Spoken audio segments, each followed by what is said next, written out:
미국의 한 사업가가 나이 40에 조만한 식당을 하나 차렸는데 장사가 너무 잘 되는 것이었습니다.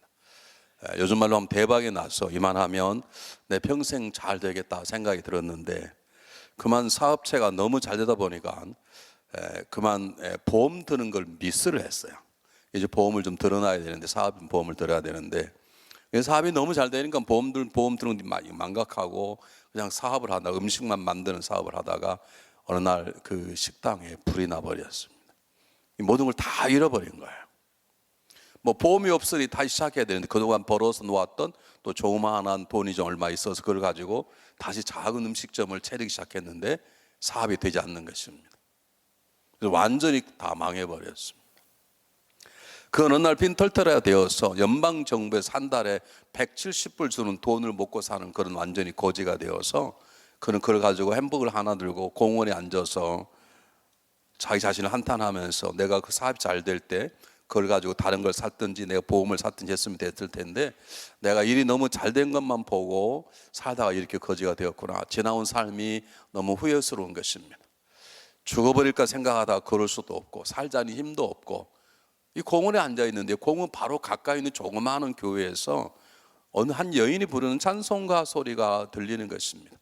너 근심 걱정 말아라, 주 너를 지키리. 그래서 원래 예수를 믿던 사람인데, 그렇지, 내가 예전에 하나님을 믿고 예수를 믿었던 사람인데 내가 이 사업에 바빠서 믿음도 버려버리고 지금 내가 이 뭐 하는 것인가, 내가 한번 누가 찬양을 하는 들어가 봐야 되겠다고 그 조그마한 교회 문 열고 들어갔는데 뜻밖의 정신이 나간 여자가 노래를 부르고 있는 것입니다. 근데 놀랍게도 그 정신 나간 여가 부르는 찬양이 이 사람의 마음을 움직였습니다.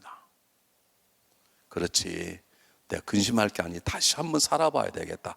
내가 예전에 망했다는 것이 나에게 지금 오늘날 무슨 의미가 있는가, 내가 오늘부터 다시 새롭게 한번 시작해봐야 되겠다. 그는 뻔뻔하게 돌아다니며 자기가 잘 될 때 돈을 그냥 빌려줬거나 또는 어떻게 해서 음식을 공짜로 주고 한 사람들에게 내가 다시 좀 살아야 됐으니 저기 좀 돈을 빌려달라고 부탁을 해서 다시 사업을 시작했습니다. 그렇게 15년이 지난 그나가 60세가 되는 해, 그는 전 미국의 600개의 점포를 가진 사업가로서 성공을 했습니다. 놀라운 음식점이 되었습니다.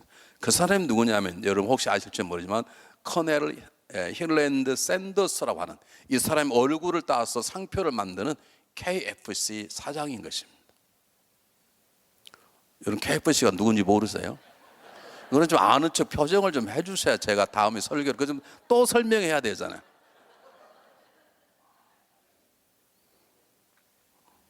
자, 이 말씀드리는 이유가 뭐냐면, 교회에 와서 가장 힘들게 하는 사람이 어떤 사람이냐면 옛날 얘기하는 거예요. 자기가 왕년에 한국에서 일했다는 거예요. 그래서 어쨌다는 거예요. 내가 한국에서 이렇게 살은 사람인데 내가 여기 와서 좀 잘 못 산다고 목사님이 자기를 무시할 수 있냐. 자기는 무시한 적이 없는데 스스로 무시한다고 생각하면서 과거에 붙잡혀서 한 걸음씩 나가야 되는데 못 나가는 거예요. 부부싸움을 하면 저를 부른 사람이 있습니다. 저희 교회 가운데 꼭 부부싸움 저를 불러요. 요즘은 부부싸움 하면 죽을 수는 밥상 안 가지만 예전에는 갔어요. 철이 없을 때 가면 주로 얘기한 저 얘기가 10년, 15년, 20년 얘기를 하네. 결혼하기 전부터 한 일 또 하고 또 하고 하네. 그게 자매님이 할까요? 형제님이 할까요? 자매님들이 합니다. 특히 자매님들의 은사가 과거 끄집어내는 거. 절대 안 한다고 해놓고 절대로 과거 얘기를 하는 거예요. 우리말에 자라보고 놀란 마음 소뚜껑은 놀란다고, 우리는 다 과거에 묶여져 있습니다.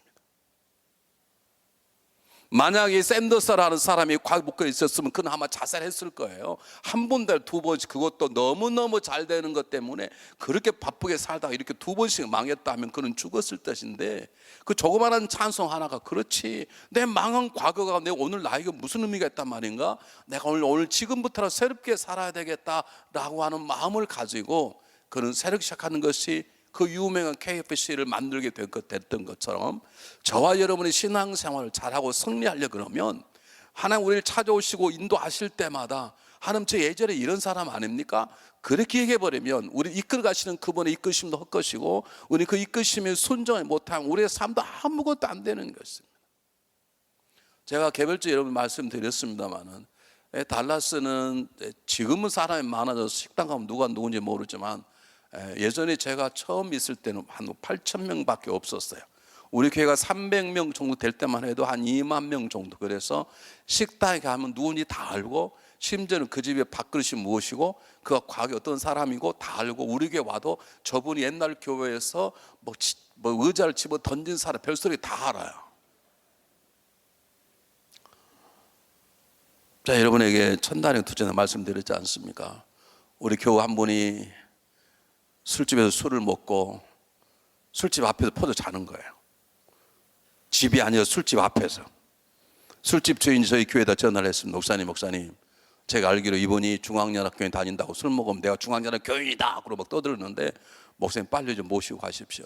내가 청년 둘이 시켜서, 너 내가 시켰다 하지 말고 너희들이 지나갔다 생각하고 그 사람을 모시고 와라. 모시고 왔습니다. 교회 자리에 눕혔습니다. 술이 깼습니다. 당당하게 걸어갑니다. 미안한 말도 안 하고. 그 다음 날 주일 오늘 저를 보자마자 할렐루야. 저는 그런 사람이 멋있는 거예요. 믿음이라는 것이 무엇입니까? 지난 일 자랑하는 것입니까? 그것도 죄인 것이고, 지난 삶이 부끄럽다고 수치와 열등감으로 살아가는 것도 불신앙인 것이고, 지난 삶이 좀 자유로웠다고 잘했다고 그걸 가지고 폼잡는 사람도 똑같은 사람들. 우리는 매일매일을 새롭게 살아가는 것입니다. 어제 내가 오늘이 아닌 것입니다. 믿습니까? 내일은 나를 오늘이 아닌 것입니다. 그러므로 우리는 날마다 새로운 마음으로, 날마다 새롭게 처음 예배 드리는 것처럼, 처음 떨리는 마음으로, 처음 찬양하는 것처럼 그런 마음으로 써야 되는 것입니다. 네, 오늘 아멘 하신 분에게 왜 어제처럼 세게 안 해서 이렇게 하면 안 되는 거예요. 어제는 제가 깜짝 놀랐거든요.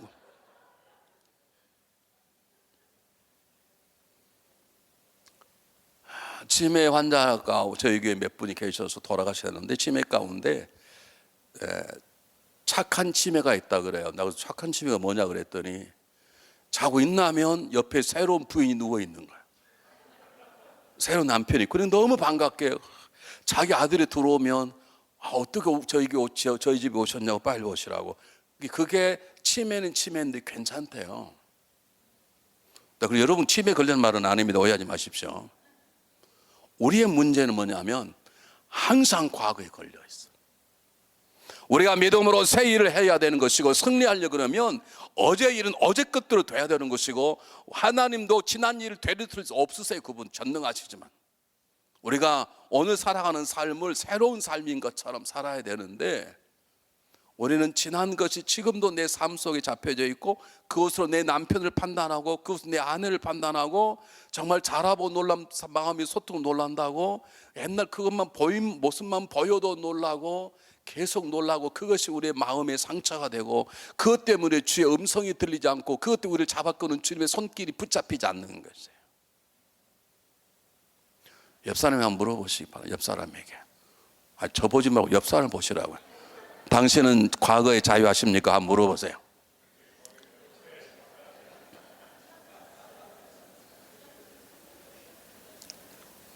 우리 교우들도 물어보라면 되게 안 물어봐요. 이게도 되게 말 안 듣는데, 목사님 상당히 힘드시겠어 목회하시기에. 그럼 다시 한번 이렇게 얘기합시다. 옆 사람 보시고, 제발 내 과거를 묻지 마시고 두루두루 얘기 좀 하세요.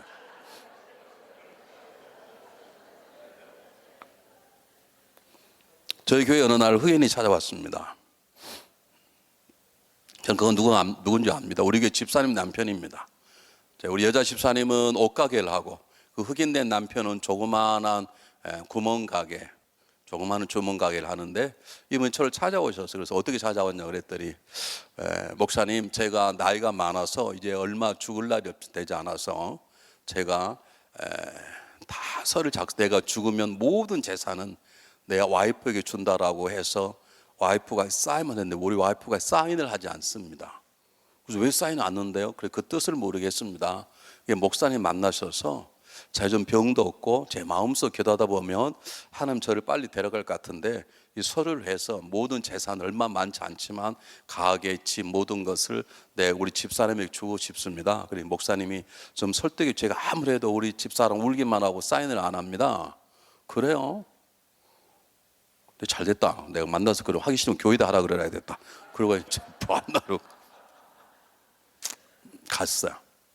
집사님, 남편이 이거 하겠다 그러는데 왜 사인을 안 하세요? 계속 우시는 거예요. 그래서 그러지 말고 저한테 얘기해 보시라고.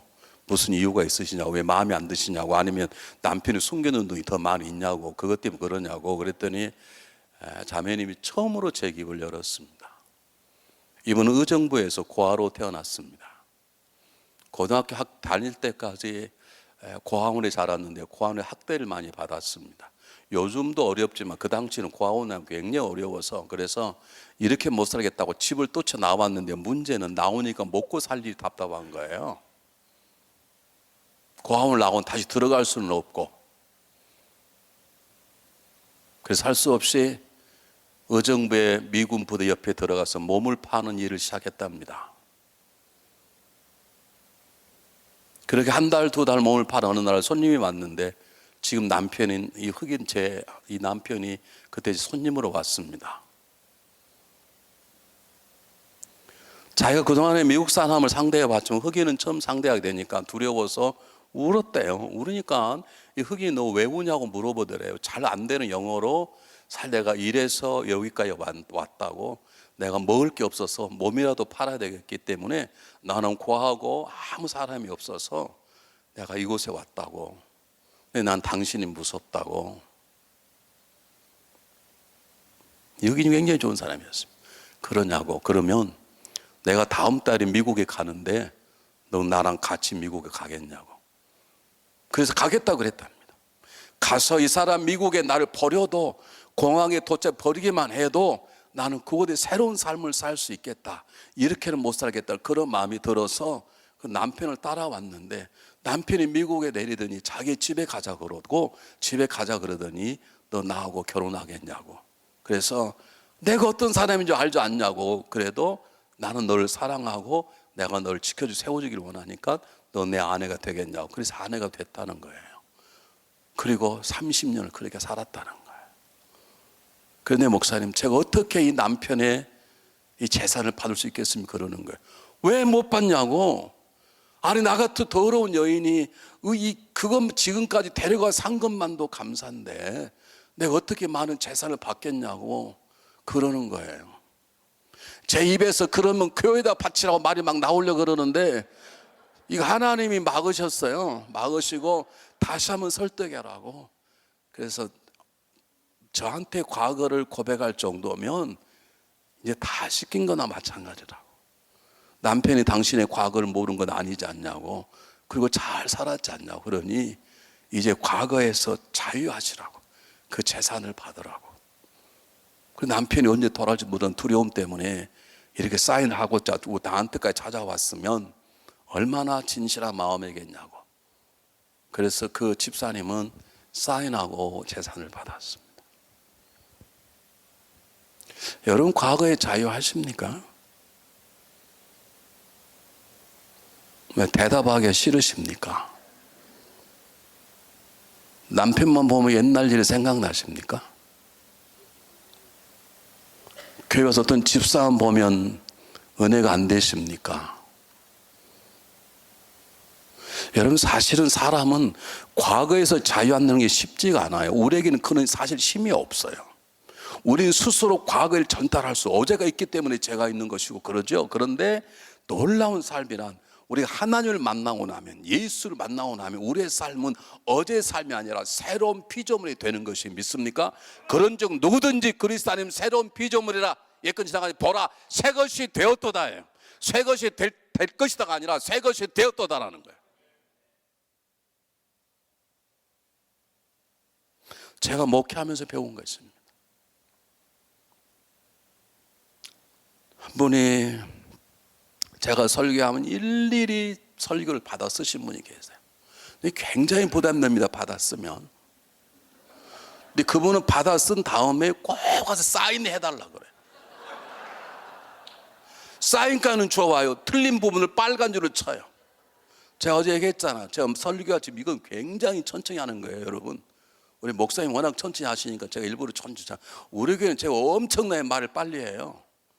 그러니까 막 급해가지고 골리앗이 다윗을 죽였습니다 막 그랬네. 다른 분도 아멘 그러는데 그분은 빨간 줄 치시고 목사님의 대실수 거기다 사인해달라는 거예요. 근데 그분이 앉기만 하면 설교가 떨려. 오늘 또 뭐라고 내가 설교를 할까?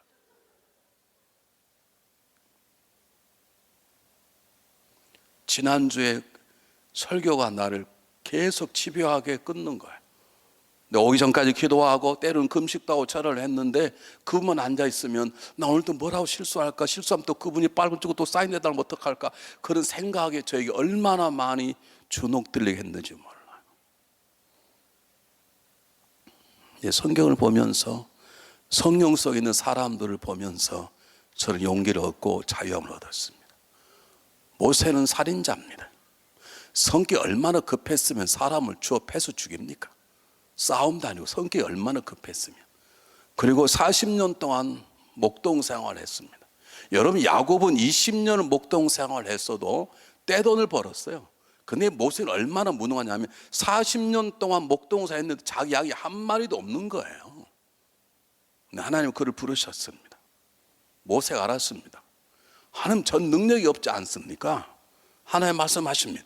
내가 다 안다. 걱정하지 마라 가라. 그 말 한마디에 모세는 모든 걸 던져버리고 자기 무능함도 던져버리고 살인자라는 꼬리표도 던져버리고 살인 현장인 애굽으로 들어갑니다. 이게 믿음인 것이에요. 이게 믿음인 것이에요.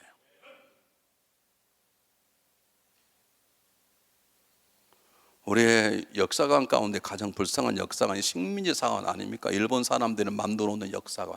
한국 사람들은 처음에는 확 했다가 금방 냄비 의식이야. 뭐 불문을 해봤자 금방 끝날 거야. 우린 그렇게 생각합니다. 너 은혜 받았다 그러면 얼마나 은혜 가겠어? 양천 지붕 같아. 잠깐 두고 금방 식어버려. 목사님 저도 그렇게 생각해요. 아 목사님 지난번에 어떤 권사님 목사님 설교에 왕창 은혜를 받았답니다. 그래 속으로 그래. 아 이거 며칠 가겠어? 저도 그랬다니까요. 그런데 성경을 자세히 보십시오. 위대한 사람들은 과거에서 완전히 자유한 사람들이었습니다. 그래서 어떻게 살인자가 가서 뭐 바로 왕에게 내 백성을 내어놓으라고 말합니까? 이 정신병자죠. 근데 그렇지 않습니다. 이게 하나님 만난 사람의 새로운 시작입니다. 다윗은 어떤 사람인가? 다윗은 어떤 사람이나요? 탁월한 사람이지만 다윗은 밧세바에게 확 미친 사람이에요. 아니 다윗 옆에 사람이 없습니까? 아내가 없습니까? 누가 없습니까? 없었다면 이해갈 수 있어요. 자기 주변에 수많은 부인들 아름다운 부인이 많은데 왜 한 여인이 몸을 처음 보는 것도 아닌데 획가닥 미쳐가지고 데려다가 자고 그리고 또 그걸 숨기려고 장군을 또 데려오고 그게 안 되니까 그 장군을 죽여버려요. 그런데 보십시오. 하나님이 그의 죄를 딱 용서합니다. 장군도 죽고 회개를 했는데 문제 하나가 뭐냐? 밧세바의 배에 새로운 씨앗이 뿌려진 거예요. 기도하기 시작합니다. 하나님 어떻게 하면 좋겠습니까? 걱정이 되죠. 그런데 그 태어난 아들이 죽었다는 거예요. 그러자마자 다윗은 딱 금식하는 걸 멈추고 새로운 삶을 시작합니다. 과거에서 자유하기 시작한 것이에요.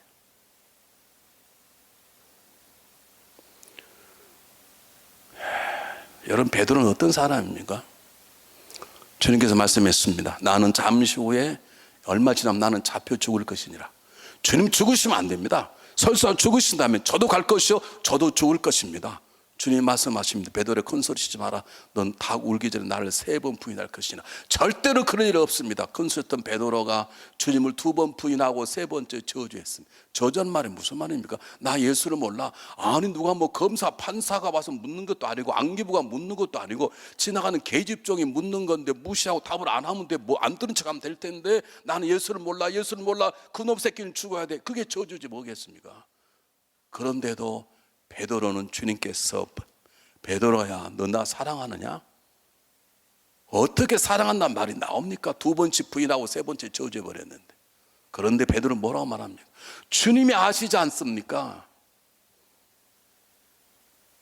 여러분 이게 신앙이고 승리하는 삶의 자세입니다. 물론 조심할 것은 밀양이라는 영화가 얼마 전에 있었어요. 거기 한국 여배우가 주연상을 타서 유명해졌는데 거기 보면 어린아이를 죽인 살인자가 뭐 세상을 편하게 다니는 거예요. 야, 저 사람 저럴 수 있냐? 그럼 하나님 날 용서해 어쩔 막 그거 영화의 그건 잘못이죠. 지금 제가 그런 뜻을 말하는 게 아닙니다. 진정한 삶의 회개가, 진정한 하나님을 만난 사람이라면 진정한 새로운 삶이 시작돼야 되고, 적어도 과거에 묶여서는 안 된다는 것이에요. 여러분, 사도 바울은 어떤 사람입니까? 여러분, 행악자입니다. 살인자입니다. 예수 믿는 사람, 남녀노소를 불문하고 옥에 가뒀던 사람이에요. 그 죽게 맞는 사람. 여러분, 이 당시에는요, 바울이 있을 때는 여자들은 사람 취급받지 않았습니다. 베세다 언덕에서 5,000명이 먹었더라. 그 5,000명 속에는요, 여자가 들어있지 않아요. 오늘 예배드린 사람 2,000명이었더라. 그 2,000명 속에는 여자가 들어있지 않아요. 오늘 이곳에 보면요, 절반은 3분의 1이 여성분이에요. 여성분들은, 지금 자매님들은 굉장히 좋은 시대에 태어난 걸 믿으시길 바랍니다. 예전 같으면 누가 감히 성가대 서지도 못해. 사람 축에 안 들어갔다니까요. 무슨 말인지 모르시나이까?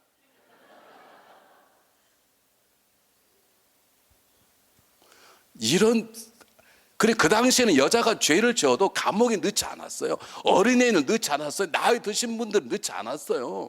그런데 얼마나 악하면 남녀노소를 불문하고 잡아넣겠어요. 여러분, 자성경 보시기 바랍니다. 스데반에 돌에 맞아 죽는데, 여러분, 사람을 그냥 돌로 쳐 죽은 줄 아십니까? 수없이 맞아야 죽습니다. 바울이, 야, 그렇게 옷 벗어 내가 가줄 때 더 세게 때려, 그렇게 때려 죽겠냐, 이런 사람이 바울입니다. 근데 그가 주님을 만났다고 내가 이제 사람을 위해 산다고 어떻게 그럴 수 있습니까? 그럴 수 있습니다. 하나님이 거듭나게 하시기 때문에 그렇습니다. 우리는 왜 과거에 묶여서 가진 부부싸움하고, 과거에 묶여서 열등감하고 수치감으로 교회를 올까 말까 다른 게 갈까 말까, 왜 그러십니까? 여러분, 마태복음을 봅니다. 마태복음 저자 마태는 자기 이름을 기록할 때 12지 기록, 자기 앞에만 세리 마태라고 썼습니다. 왜 그러냐면, 세리 중에 세리가 여러 종류가 있어요. 바닷가에서 세금 걷는 사람, 지나가는 길거리에 세금 걷는 사람, 돌아가며 돈을 걷는 사람, 여러 세리가 있었는데, 이 마태는 가장 악랄한 세금 컬렉터였어요. 그리고 자기 앞에 나는 옛날에 과거 세리였다라고 쓰는 거예요. 그것 때문에 내가 지금 열등감하고 수치심 산다는 게 아니라, 나는 과거에 세리였지만 지금은 새 사람이 되었다라고 하는 표현이에요. 적어도 교회는, 그래 내가 옛날에 이런 사람이었어, 그런데 난 이렇게 살아라는 증거가 교회 안에 나타나야 하나님이 그를 통해서 승리케 역사하시는 것이에요. 옛날 일을 말하는 게 아니에요. 여러분, 어제 일은 할 수 없는 것이에요.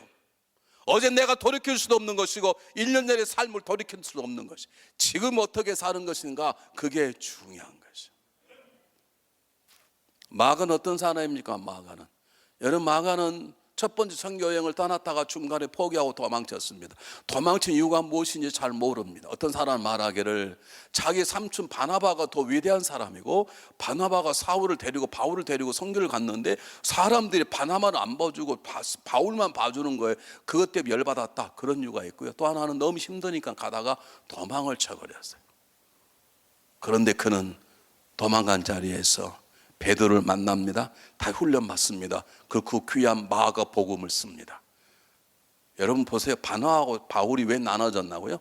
두 번째 선교여행을 가는데, 이 마가의 삼촌인 바나바는 내 조카를 다시 데리고 가자. 사람이 한두 번 실수할지 않냐. 그때만 해도 철이 없는 바울은 일보다 사람 중요하니까 안 돼. 한 번 믿지 못한 놈은 죽어도 못 믿어. 이 바울도 거기 묶여있는 거예요. 과거에 묶여있는, 저 사람 우리 버리지 않았냐, 갔다가 또 버리면 어떡하게. 바울도 묶여있는 거예요. 근데 여러분 아시죠? 디모데후서에는 바울이 죽기 전에, 너 누가에게 올 때 너 좀 두꺼운 가죽 옷을 입고 가지고 와라. 그런데 올 때 꼭 누굴 데리고 오라? 마가를 데려오라고 디모데에게 연락하고 있는 것입니다. 막달 말은 어떤 사람입니까? 몸을 팔아 향유를 부은 사람이에요. 그 향유를 예수님에게 부었어요. 이거 더러운 것인데 부으면 되나? 그러면 하지 않았어요. 우리가 승리한 삶을 살지 못하는 가장 중요한 이유는 과거에 묶여 있어서 그렇습니다. 여러분, 성경 한번 보시기를 바랍니다. 너무나 잘 아는 얘기입니다. 바리새인과 서기관들이 사실 예수님을 넘어지게 하려고 계획을 짰습니다. 예수님의 사랑을 선포하는 게 어쩐가 보자. 그리고 함정을 파서 한 남자를 돈을 주고 사서, 성경에 나와 있지 않지만 그렇게 생각할 수 있습니다. 그리고 여자가 가늠한 현장에 딱 붙잡히게 되자마자 남자는 도망가게 만들고 여자를 데리고 예수님 앞에 왔습니다. 원래 가늠했으면 둘 다 데리고 왔어야 돼. 구약 법에는 가늠한 사람 둘 다 돌로 쳐 죽였어요. 근데 남자가 없다는 말은 이 사람이 의도적으로 함정을 파서 여자를 잡아오고 그 여자를 통해서 결국 예수를 고소하려고 온 거거든요. 사랑하고 용서하라 그러면 모세 율법을 어기는 것이고, 모세 율법대로 돌로 치라 그러면 예수님 지금까지 설파했던 사랑의 문제는 다 가버리네. 예수님이 이러지 저러지 못하는 위기 속에 빠졌는데 예수님이 왜 신인지 땅에다가 글씨를 쓰기 시작했습니다. 그 글씨가 무엇인가 모릅니다. 어떤 분은 그것만 연구한 분이 계셔요. 정말 할 일 없는 멍청한 것들이. 어떤 사람은 상대방 이름을 다 썼을 것이다. 어떤 사람은 그 사람의 제목을 다 썼을 것이다. 그건 몰라요. 근데 분명한 것은 잠시 예수님께서 말씀하십니다. 너희 가운데 죄 없는 자가 먼저 돌로 치라. 이 예수님 말씀 속에는 양쪽 다를 품는 말입니다. 예수님 말 한마디로 이 독사의 자식들아 사라져라 그럼 당장에 물러갈 수 있습니다.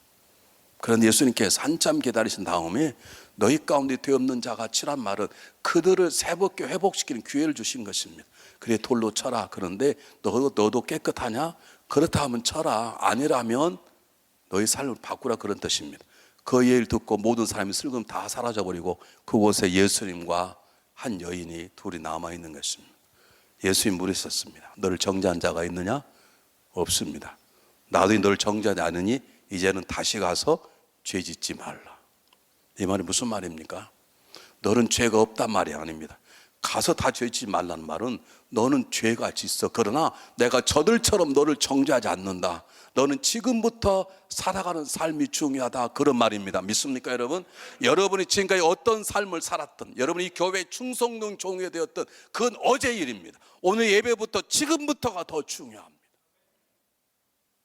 여러분 어제까지 어떤 부끄러운 삶을 살았던 그건 부끄러운 일이고 그건 내비둬버리고 오늘 이 시간 예배부터 새로운 삶을 살기를 하나님 원하시는 것입니다. 이게 오늘 예수님을 통한 우리들의 주시는 말씀이에요. 매일 예배 때마다 새로운 마음을 가지고 떨리는 마음을 가지고 오늘 목사님 우리에게 어떤 말씀을 하나님께서 목사님 통해 주실까, 그런 말씀을 가지고 새로운 마음을 가지고 이곳에 오셔야 되는 것이지, 지난주에 목사님이 나를 치셨는데 오늘 또 치실까? 그러면 이미 시험이 들어요. 지난주에는 목사님 말씀 내 마음이 아팠는데 아마 오늘 목사님이 새로운 말씀 나를 기쁘게 할걸, 그런 새로운 마음을 가지고 오늘 이 시간부터 새롭게 출발하는 삶이 되시기를 바랍니다. 이게 하나님의 은혜인 것이에요. 여러분 보세요. 세상은 아무리 능력이 있어도 그를 쉽게 채용하지 않습니다. 그 사람이 옛날에 어떤 게 했는가를 다 뒤집니다. 학적부를 다 살핍니다. 그리고 나서 이 사람이 뇌를 본다. 그 사람의 과거를 보니까 이제는 일을 맡길 만하다. 그게 세상의 방법입니다. 근데 하나님은 그거 보지 않습니다. 하나님은 지금 서 있는 그 사람이 어떤 믿음과 어떤 마음을 가지고 살아가는가 그걸 보십니다. 만약에 과거를 보았다면 모세도 다윗도 여러분 베드로도 바울도 다 버림받았을 것이에요. 여러분 마음 어떠신가요? 여러분 어떤 마음으로 남편을 보시는 거예요? 어떤 마음으로 아내를 대하십니까? 어떤 마음으로 여러분 자녀를 대하십니까? 어떤 마음으로 목회자를 대하시고 어떤 마음으로 성도들을 대하십니까? 주님이 말씀하십니다. 여인에게 말씀하십니다. 내가 너를 안다. 너의 죄가 얼마나 나쁘다는 걸 안다. 그러나 나는 정죄하지를 않겠다. 그러니 이제부터 새로운 삶을 살아라 말은 지금부터 새로운 삶을 살 수 있다. 이제는 죄를 짓지 않을 수 있다. 그러니 죄를 짓지 말라라고 말씀하시는 것입니다. 제가 여러 교회를 집회를 그렇게 많이는 안 다니지만 그래도 미국에 있는 교회 한 100개 교회 넘게 다녔습니다. 한 150교회 다녔습니다. 그러면 이제 제가 제 생각이 틀리길 바라지만 어떤 교회 가면 소망이 안 보이는 교회가 있어요. 어떤 교회는 이 교회는 미래가 밝다. 이 교회는 하나님께서 앞으로 쓰시겠다. 그렇게 보여지는 교회가 있는데 여러분이 그런 교회 중 하나입니다. 믿습니까? 하나님 이 교회를 어제보다 오늘부터 새롭게 사용하시기를 원하십니다. 그건 여러분의 마음, 우리의 마음이 하나님 그를 우리 쓰시기를 원하시는 것이에요. 주님 말씀하십니다. 내가 너 연약함을 보지 않고 너희 과거의 추함을 보지 않을 테니까 이제부터 새롭게 살아라 이 말입니다. 새로운 계획을 가지고 주님 저에게 말씀하시면 제가 말씀에 순종하겠습니다. 어제까지 하지 못했지만 이제 할 것입니다. 그런 마음을 가지고 지금부터가 중요하다고 생각하는 거예요. 어떤 분 제가 설교했더니요, 하여간 촉새들이 있어요. 또르륵 쫓아와가지고 목사님 그렇게 해도요 3일 가면 끝나요. 작심 3일이에요. 알아요. 간단해요. 3일 만에 무너지면 3일 만에 다시 생각하면 돼요. 3일마다 새롭게 산다고 결심하면 돼요. 그냥 작심 3일 해봤자 3일 지나면 끝나니까 난 결심을 안 하리라 그러지 마시고요. 3일 살고 무너지면 또다시 교회 가시면 돼요. 하나님은 날마다 우리를 새롭게 만드시기를 원하시는 분이서 날마다 새 영을 부어주시고 새 마음을 주시고 새 사명을 주시는 것이에요.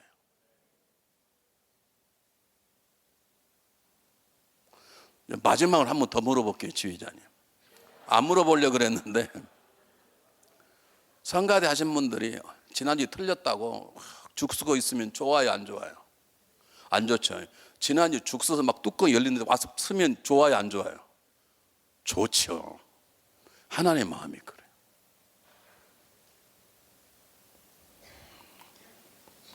보세요. 성경을 볼게요. 제 얘기가 아니에요. 로마서 8장 1절 보시기 바랍니다. 목사님 예배가 몇 시에 끝나야 되는 거예요? 성 인도대로요? 막 전 10회까지 계속하면 어떡하시려고 그러죠?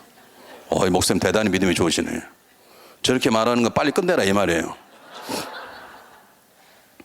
자, 로마서 8장 1절 읽습니다. 로마서 8장 1절 똑같이 읽습니다. 시작. 그러므로 이제 그리스도 안에 있는 자는 결코 정죄함이 없나니. 아멘. 의로운 죄인이 있고 죄인이 있어요. 용서받지 못한 사람 영원히 죄인. 그러나 우리는 의롭지만 죄를 저질러요. 그러나 여러분 정죄함이 없어요. 당당하시기를 바랍니다. 옆 사람 보시고, 옆 사람 한번 보세요. 저를 보지 마. 옆 사람을 보시라고. 저를 보세요. 옆 사람이 물으세요. 어쩔래 한번 해보세요. 한번.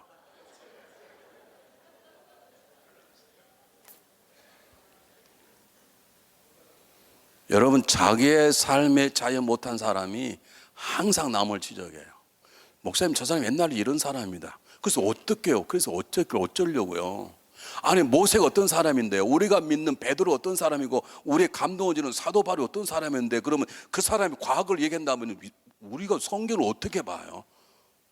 그런데 우리는 다 알면서도 내 자신도 그렇게 보고 남도 그렇게 봐버리고 나는 능력이 없다. 능력이 없으면 아까 말하는 샌더스는 벌써 망해서 죽었어야 돼요. 사랑하는 여러분, 우리는 하나님의 마음으로 하시고 우리 이끌어 가시는 하나님의 마음을 붙잡으셔야 돼요. 하나님 이끄시니 어떻게 이끄시느냐? 내가 너를 새롭게 이끌겠다. 어제 일을 잃어버려라. 어제 영광스러운 일도 내려놓아라. 어제 부끄러운 일도 내려놓아라. 내가 너를 오늘도 새롭게 짓고 새 마음을 주고 새롭게 역사할 것이다. 믿습니까? 성경 보겠습니다. 에스겔은 구약 성경에 있습니다. 에스겔 36장.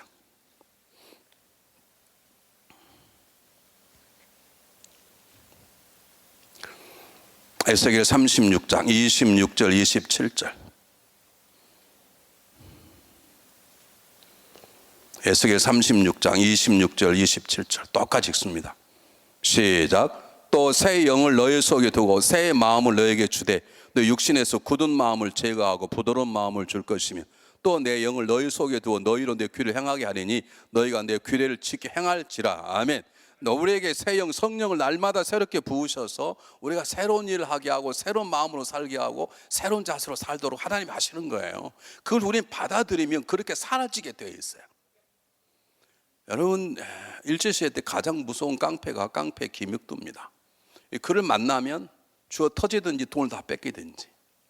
어느 날 자기 똘마니 데리고 어딜 가는데 미국 여자 선교사가 집회에 오시기 바랍니다 하고 부흥의 전단지를 줬어요.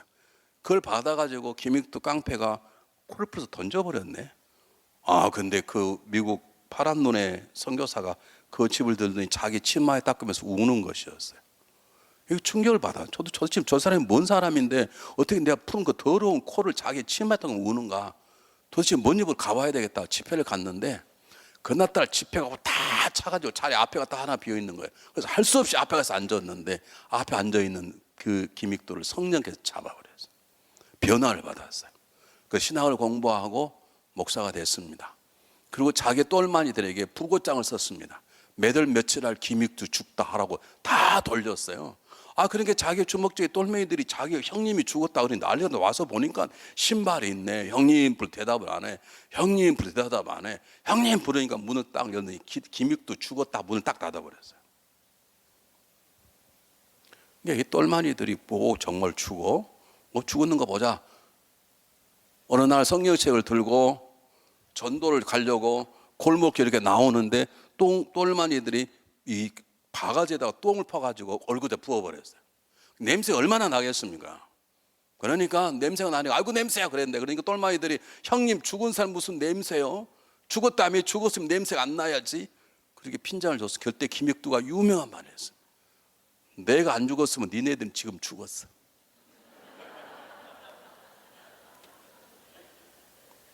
이게 과거의 자유한 사람. 복음 증거해서 산 올라가 너무 더워 중턱에서 우도술 이렇게 걷고 앉아 있는데 술주정 올라오다가 자기보다 먼저 왔다 하고 김익두를 팬 거예요. 그걸 다 줘 터진 거예요. 패다가 술께서 보니까 세상에 천하깡패 김익두를 팼네. 형님 제가 잘못했습니다. 제가 술 취해서 제가 미쳤나 봅니다. 김익두가 두 번째 유명한 말을 했습니다. 예수는 내가 믿고 자네는 복을 받았네. 이게 과거의 자유한 사람. 아멘 하시려면 더 세게 해버려서 앞으로. 저 뒤에까지 깜짝 놀라게. 그 사람이 평생 김익두 목사를 섬기는 장로가 되었습니다. 사랑하는 여러분, 우리가 새로운 삶을 살려면 우리 결심으로 되는 게 아닙니다. 하나님께서 우리에게 내가 너에게 새 마음을 주고 새 영을 주겠다 그렇게 했는데 그러겠으면 쉽게 안 되는 것입니다. 근데 그 길을 누가 여셨느냐? 예수님께 여신 거예요. 그런즉 누구든지 그리스도는 새로운 피조물이라. 우리 그리스도를 믿으면 십자가 보혈로 저와 여러분은 새로운 사람이 되었습니다. 믿습니까? 그걸 믿으십시오. 내 안에 여전히 옛날 모습이 보여도 너는 내가 아니다. 나는 새로운 사람이다. 그걸 믿으십시오. 뿐만 아니라 그 십자가 보혈은 나를 새로운 피조물로 만들 뿐만 아니라 새로운 피조물로 살아간 능력을 주십니다. 믿습니까? 우리 성경 한번 보겠습니다. 성경 보겠습니다. 고린도 히브리서 9장 14절 한번 보세요.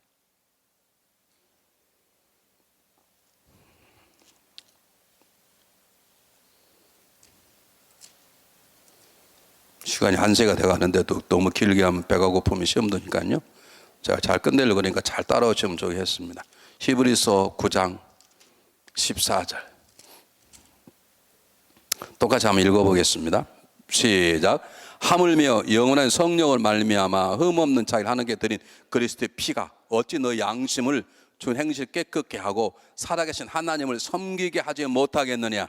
그리스도의 보혈은 우리의 과거의 죄를 다 끊어버리고 깨끗게 할 뿐만 아니라 새로운 믿음을 가지고 하나님을 섬기게 하는 우리를 이끌어 가시는 그분의 손을 붙잡고 승리한 삶을 사는 능력이 그리스도의 보혈 안에 있는 것이에요.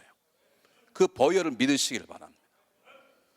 저는 이제 너무 힘든 일이 많이 있으면요, 제일 힘든 게 뭐냐면 성도들의 소설을 쓰는 거예요. 왜 그렇게 성도들은 소설을 쓰는가 몰라요. 쓰세요. 근데 발표만 하지 마세요. 쓰고 다 발표 안 해요.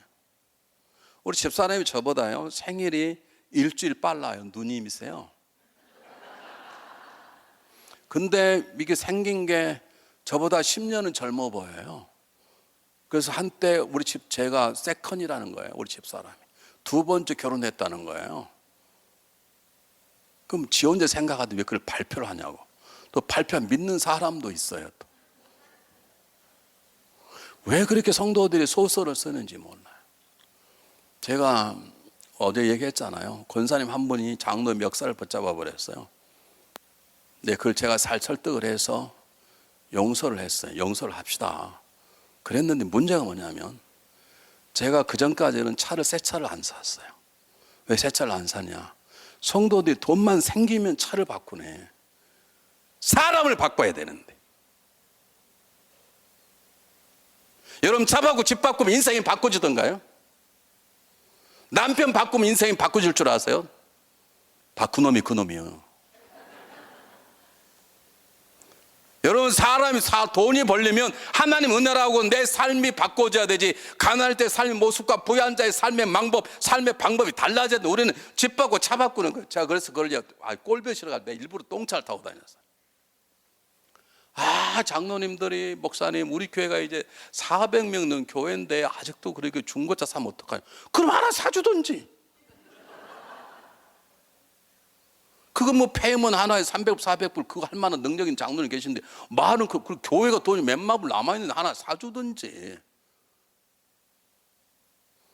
근데 드디어 어느 날 가다가 차가 섰어요. 근데 전화를 했어요. 장로님 제 차가 몇 분이 오셨어요. 그래서 고쳐주면서 목사님 제발 좀 차 좀 사십시오. 차 좀 새 거 사야지. 이렇게 이 차 타고 다니니까 다른 교우들이 또 중앙연합 감독이 장로들 나쁜 놈들이라 그러지 않겠습니까? 그러면 자기도 좀 사주지. 두 사람 합쳐가 사주든지 아니면 교회 돈을 풀어 사다고 그러든지 말만 그때 하지 말든지. 그런데 가만히 생각해 보니까 내가 너무하다. 꼭 이렇게 할 필요가 있겠냐. 근데 마침 우리 누님이 미국에 공부하러 오셨다가 들어가시면서 내 차를 보더니 안 되겠다 싶었는지 한국에서 돈을 4,000불을 보내줬어요. 야 이걸 다운하고 차를 사라. 그래서 제가 맞다. 우리 장로님 말도 맞다. 내가 너무 그래도 오히려 교회 욕되게 하고 내가 이게 너무 지나치다. 그래서 차를 처음으로 2만 불짜리 2만 불짜리 그렇게 좋은 차입니까? 2만 불짜리 처음으로 샀어요.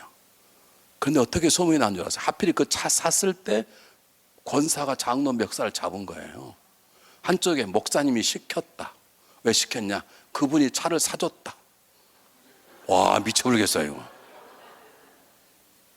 내 그분을 용서하자 그랬더니 그 말을 듣고 그분이 감사히 차를 사줬다. 집에까지 찾아오신 분이 계세요. 솔직히 말하라. 그 차 어떻게 샀냐고. 이게요 목회자에는 상처가 돼요. 근데 저는 주변에 좋은 목사님들이 계세요. 선배 목사님 지나가시는 저에게 이렇게 얘기했어요. 목사님 너무 속상해서 못하겠어. 이 교회에 내가 안 맞나 봐요. 내 교인들 쫓아낼 수는 없고 저도 수준 맞은 교회 가서 목회할까요? 그랬더니 막 웃으면서 모든 성도는 다 수준이 똑같아. 그럼 어떡하는데요? 이 목사 기억에 평신도는 오해할 권리가 있고 목회자는 해명할 의무가 없어. 그냥 살아. 제가 그 다음부터는 해명하지 않습니다. 소설 써라고 그럽니다. 상처받지 않습니다. 그 소설이 진짜인 경우는 회개하면 됩니다.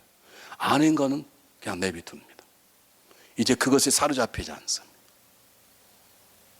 꼭 제 한 일에 대해서 앞으로 우리 목사님 이럴 것이라는 소설 쓰면 좋겠어요. 우리 목사님 지금 이런데 앞으로 이런 목사가 될 거라는 소설 쓰면 좋은데 참 옛날 걸 가지고 왜 저렇게 사모가 젊냐? 특별히 두 번째 사모일 거야. 그리고 소설 쓰고 발표하고 왜 차가 갑자기 한 달 전에 생겼냐? 그 사람이 사줬을 거야. 앞으로 이렇게 할 거라는 소설 하나도 안 쓰고 전부 다 과거에 사로잡혀 있는 거예요.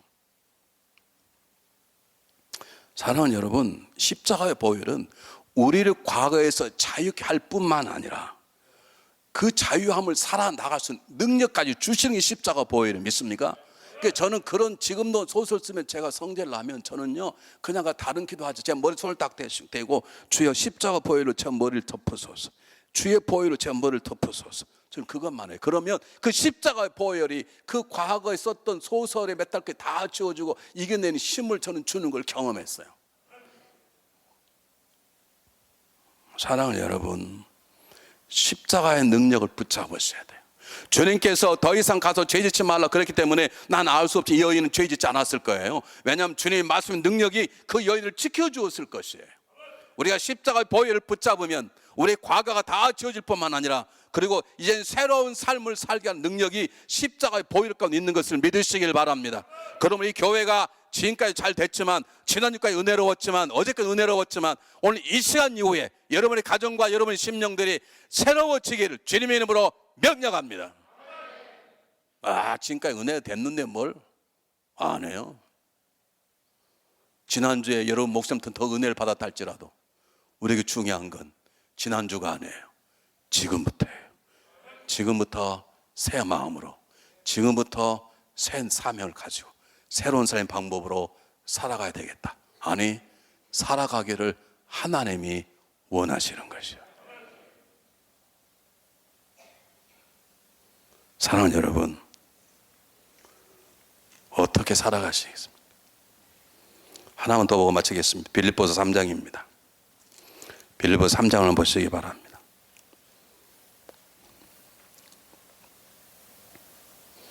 12절, 13, 4절까지 12절, 13, 14 읽고 아멘 하고 끝내려고 그럽니다. 아멘 약하면 계속 할 것입니다. 빌립보서 3장 12, 13, 14절 시작 똑같이 읽습니다. 시작.